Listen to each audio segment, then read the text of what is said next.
I'm so excited you guys are in contract. Buyers and sellers, it doesn't matter which way, but what's happening next is we're going to be doing inspections. And with the inspections, things are going to come up. Some things we might already know about, and some things might be a surprise to the seller, and some things might be a disappointment to the buyer. No matter what we're going to do is we're going to explore ways to make sure this transaction goes to closing, and we might do what's called a request for repair. With a request for repair, what we do is the buyers ask for the seller to make necessary repairs, or they ask for a credit. At the same point, the seller may or may not agree to do certain things. What's really important is that will be done, and the contract states in the request for repair that needs to be done by the time the walkthrough happens. And what we do at the walkthrough is we come and take a look at everything that's been done. Sellers, I'm going to ask you a favor, and buyers, I'm going to make you aware. One of the biggest things is you can look here, there was a beautiful TV here at one point, and there was furnishings. And in the contract, it asked for the buyers, the sellers, to take down the brackets and all that stuff that held up the TV. This is how it's left. If you look in the contract, it clearly says that the seller needs to repair and spackle, but they don't need to paint. So buyers, I want you to know this might be the way your wall looks. I'm going to show you, however, one thing that I personally don't really think is really great, especially when these buyers are buying a home. We expect it to look great and in the same condition as when we moved in, right?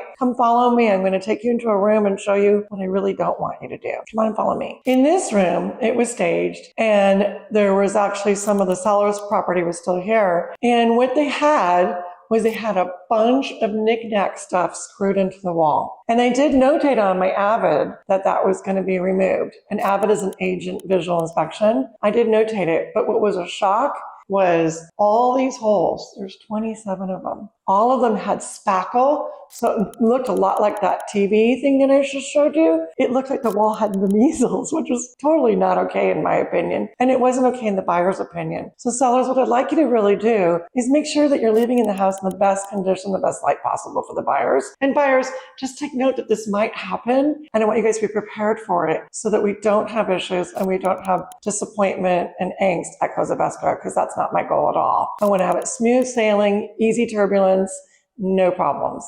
Okay, on to the next one.